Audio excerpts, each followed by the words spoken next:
Feeling ka ginajudge ba yung mga pag-light na mga lugar and everything? Light in your house. Light in my house! And I had to ask my director why. Wala lang, gusto ko. What's the difference between a videographer and a cinematographer? Yes, oh,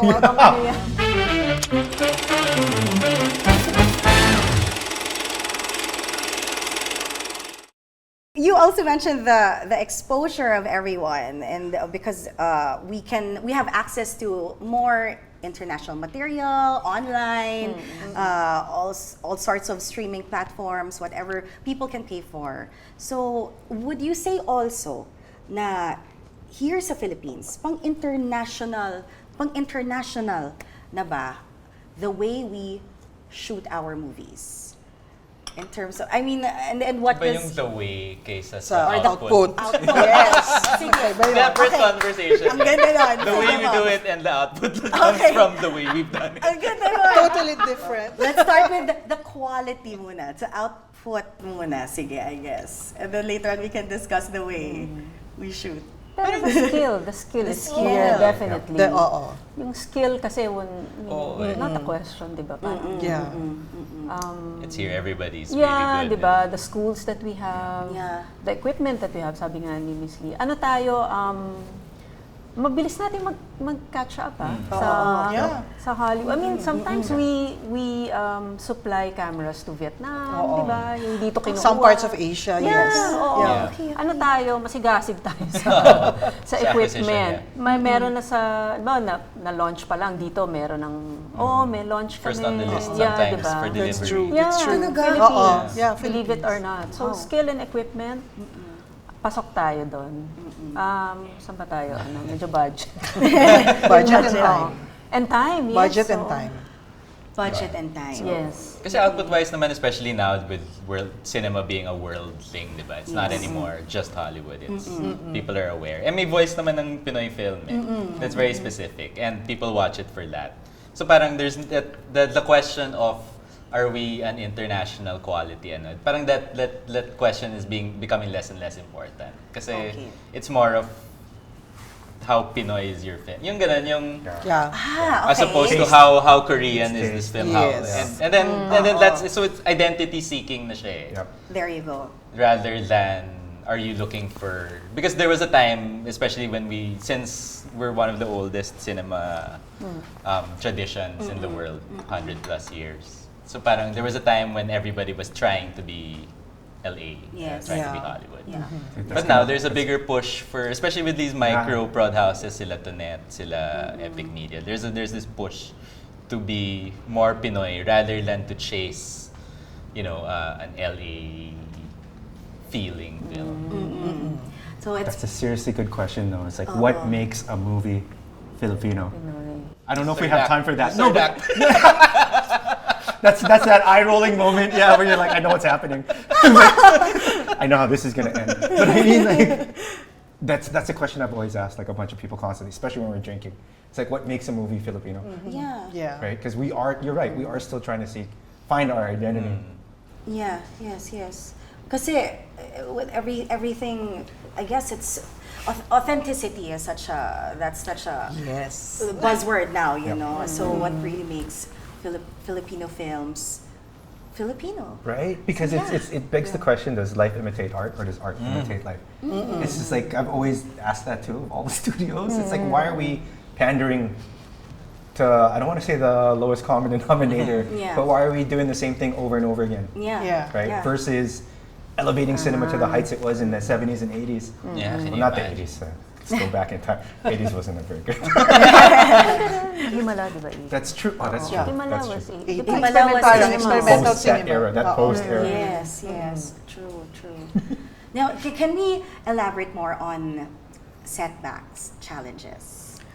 Now that, what are the main challenges or the setback that you feel still limits the way that movies are being made? I mean, you mentioned kanina time. Yeah. Budget. Those two things. Masyado bang, kasi minsan related din yun dahil maliit ang budget. Mabilisan yung paggawa ng pelikula. Yeah. Kasi I used to, Kailan ba yun? Dati parang na-experience ko pa ako sa Star. 35 shoot days. 50. Ilang Standard. sequences? 50 No, days. days. Yeah, 50 of shoot. days. 50 Shoot shooting days, days. yeah. Daily ka ba nun? Kontrata ka. Text ko sa'yo yung sabi ko dyan. 50 days to Pero shoot may- the whole film. Yes, one film. One film. I remember, minsan minahal kita with Direk Olive was 50 shooting days. Sorry, hi, inang. Tapos, kailangan kita, we shot over 8 months. Oh, wow. Tapos, ganun din, parang 50 days. Ganun before, di ba, Miss Yeah. Lee, nung year, until early 2000. Early I think. 2000. Oo. Tapos, biglang all of a sudden, may 30 shooting, 30, 35. 35 in how many calendar days? 45 ba? Basta ganun. Yeah, Basta pag ganun ganun ka ng exact. pag ganun Yes. ng- Now ilan? Parang 12 days, 15, diba? 12. The 15, Kingdom 12. 25, 28 days. You're lucky you're 25. Lucky ba yun? Oo. Okay. No. Yeah. Sorry naman. Oo. Yun. So, we used to experience na ganun nung may ganung time. May ganong time. Na talagang napupulido mo in a way, Yeah. di ba? Kasi yung Yeah. time di ba? Yes, Talagang yes. nasi-set up mo. Honestly, hearing na Diba? you have 50 days now, medyo nagulat ako Ay, kasi oo. I've never, hindi Wala ko pa yun. naririnig yun. Based on my brief experience sa film, parang, ito lang, 20, may ganun tayo, 20, 25, Yes. or even less. Even less. Wow. Yes, of Budget course. really is Yes. the biggest hurdle because Yeah. what is the minimum budget for Hollywood independent right now? Like say A24, you're talking about Nako. 30, Yeah. 30, 40 million, Million, yeah. right? What are our budgets? Our budgets are sub $1 million Yeah. on the Oh, regular, yeah. Yes. right? Sometimes even less. Even Sometimes less. less than $100,000. And like but that's the amazing part. When you talk to Americans or any other country about what we do With how much with, we're with getting. how much With we how have, much we have. their jaws drop. They're amazed, Yeah. right? And at the same time, you take any Filipino and you put them on a foreign film set, they Yeah. think we're robots. Yeah. They do think we're robots because we don't get tired. 12 hours into the day, that's just like a normal day for us, you know? But for Americans, Europeans, like, they become zombies. Right? So, I mean, yeah, the Filipino is excellent. Put into a different position, given the right amount of support, Yeah. we can excel, 100%. Tsaka on the time part, like, so they have like 8 months to film, or Yeah. or A24 does stuff with 30 million, but they also have a year of post-production. Yeah. Yeah. And They have pre-production 2 as months well. of prep. Yep. Yeah. I mean, so parang it's not so, which also obviously costs money. But ganun din yung the compression of the number of shooting days also compressed the post time. Because I remember I did Walang Forever with Dan for MMFF. We were filming in Taiwan for a couple of days, a week and a half before the 25th of So December. shoot to air. And then the crew, the Taiwanese crew, they were asking us, okay, so we're gonna see this film in March. Oh no, we're premiering in a week and a half. Oh my gosh. So parang the compression of that, which leads in then to what Miss Lee was saying, that and Miss Shayne was saying, that you could live the film without the pressure of parang ratratan. And you had the what's this, the luxury of parang what's that? Ano yung internalizing the film. Internalizing everything and making sure that pulido lahat. Yeah. And napag-isipan, napag-usapan Yep.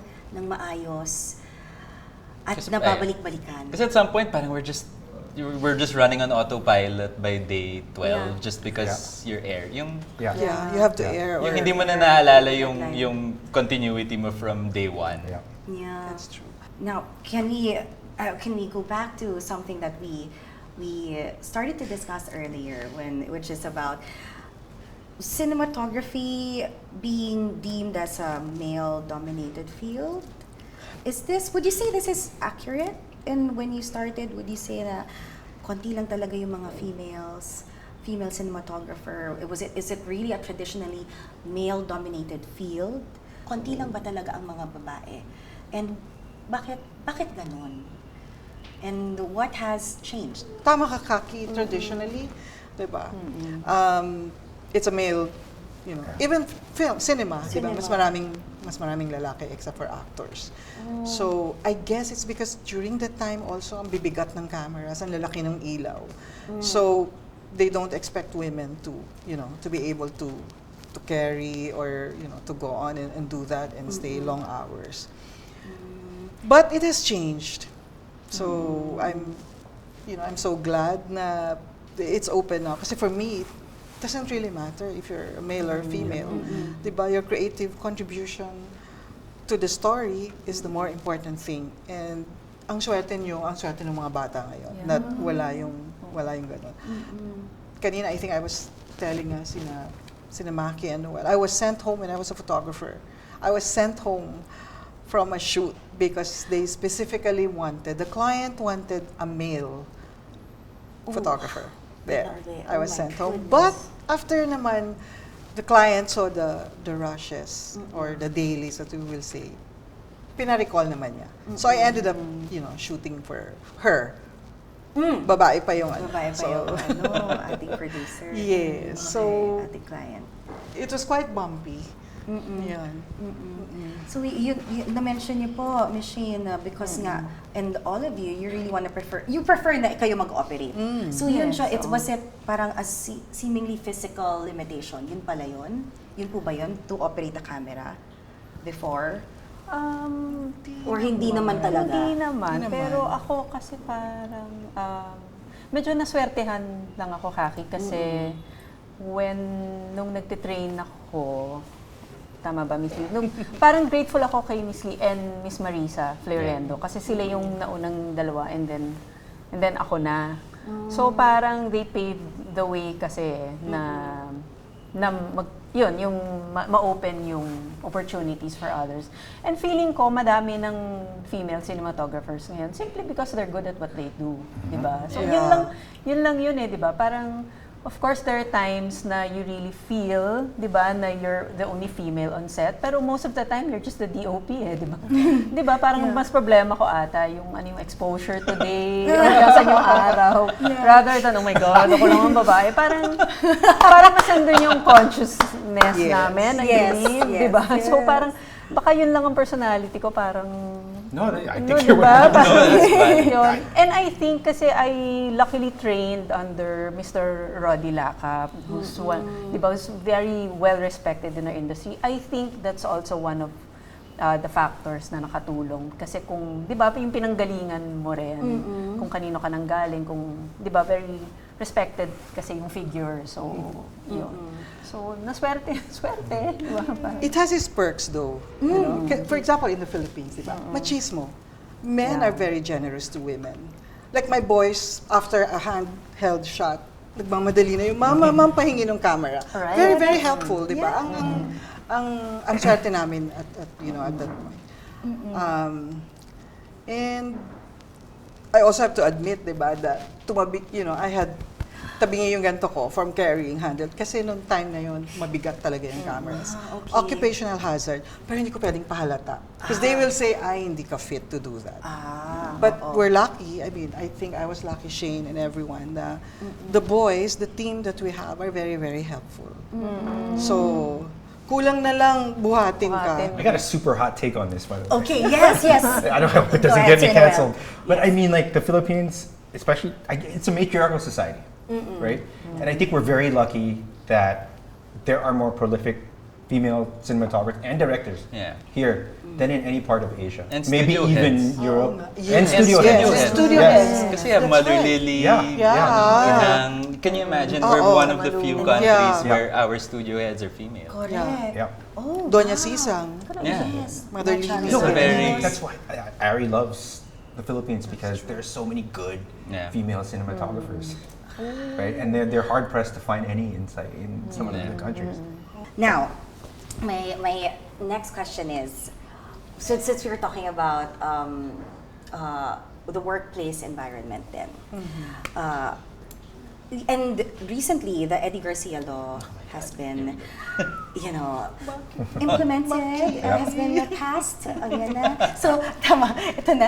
Si kay Sir Mackie tayo dito because also recently, nag-usap rin yung the Filipino cinematographers or yung Lupon, Guild, yeah. the Guild. LPS, yeah. Ano pulit yung buong name ng Lupon ng Filipinong cinematographer. Ang ganda. Lupon ng mga Pilipinong cinematographer.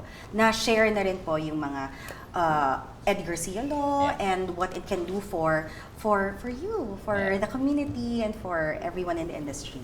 So right now, how has this affected how the workplace is now? Is it so far may mga benefits na rin po ba tayong na-experience? I think it's a transition period kasi syempre, I mean, as good as the law is, syempre it's nothing is perfect. So there are things that still need to be ironed out.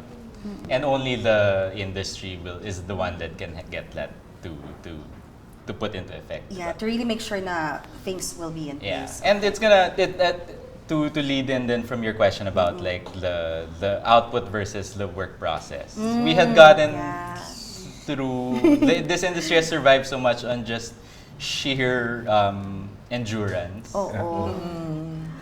To the in fighting spirit. Laban, laban parang I appreciate naman din how hardy our Filipino crew is, but parang it's also may offset din yun of parang sadness na the reason why we can survive longer than a European crew is because we've done 32-hour days. Yeah. Yes. I'm sure kung So syempre, resilience pa to hindi or pride ba yun? Or a sense of pride ba yun? Or parang ano yun, di ba? So, I don't know. It's in a transition period. People are learning. And producers are learning then I don't know, but especially back then, parang the director and the producer, they were nothing was more important than them.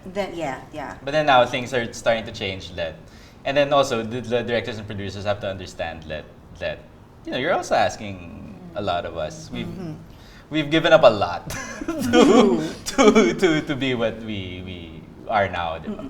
And it's time for it to shift. Na parang balik niyo sa amin naman yung dignity. Yes. True. Yung support.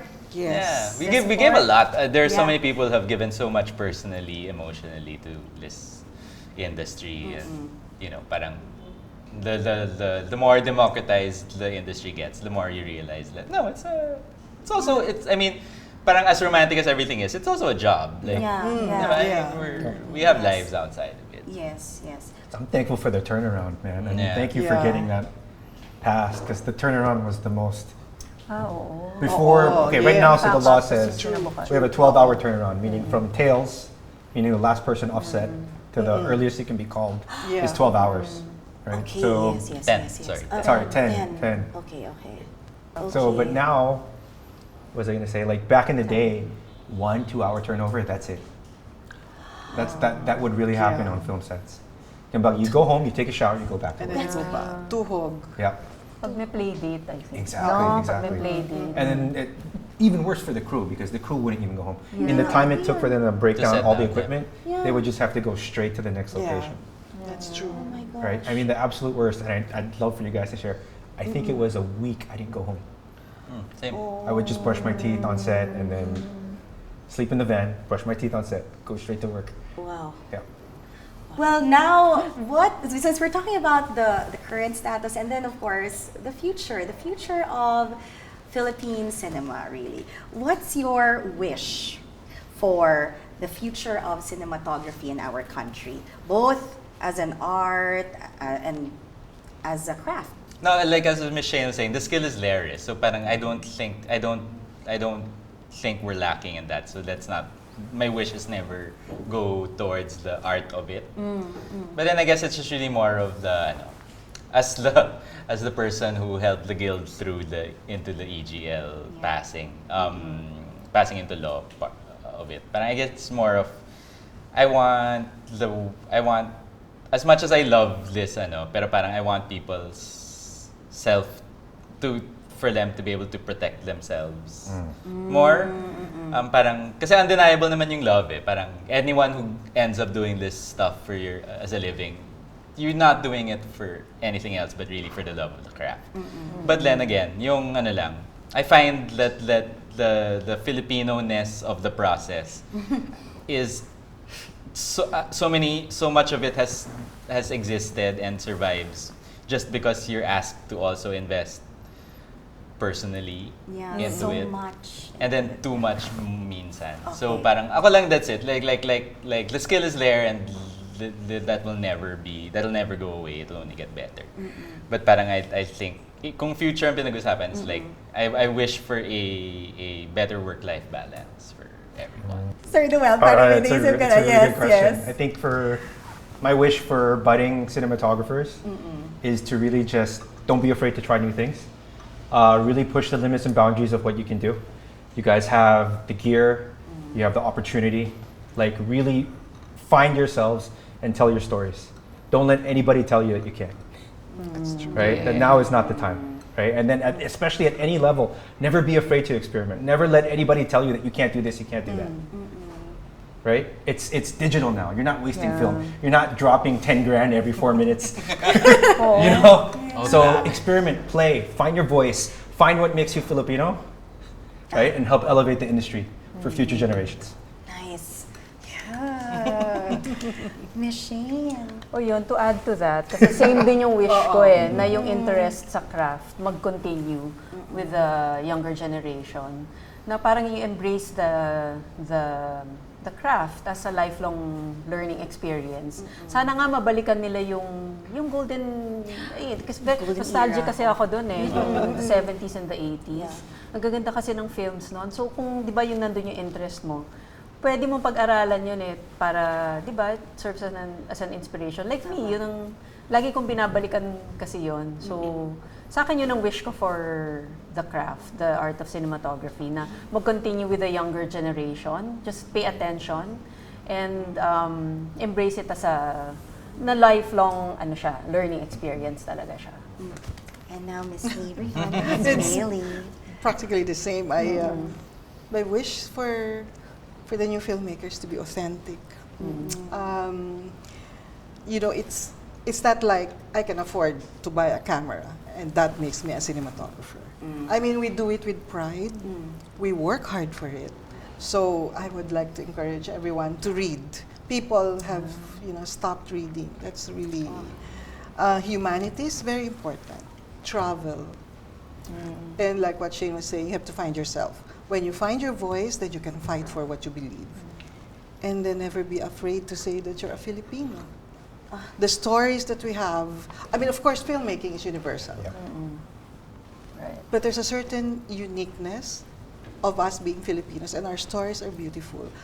And, my wish is for, rather than copying or rather than, mirroring what the other parts of the world are saying or telling, I'd like to encourage the new filmmakers or the young ones to tell their stories. The experiences will be different, very, very different.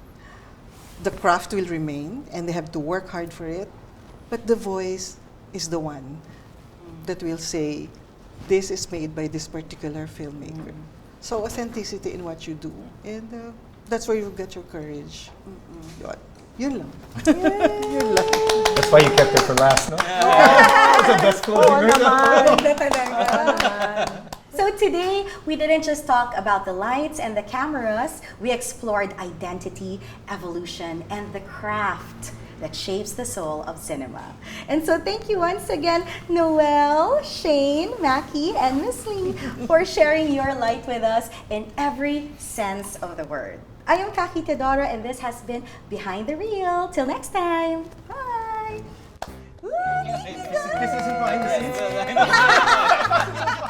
The film industry has long been shaped by powerful voices.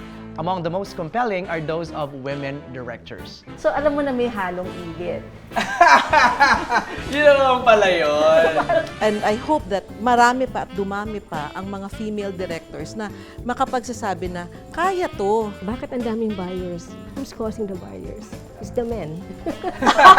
Ewan ko, lagi parang yun ang mantra ko, Lord, make me an instrument of your miracle. Kasama na ng I love my job, I love my job, I love my job. Kasi pinasistress ka na.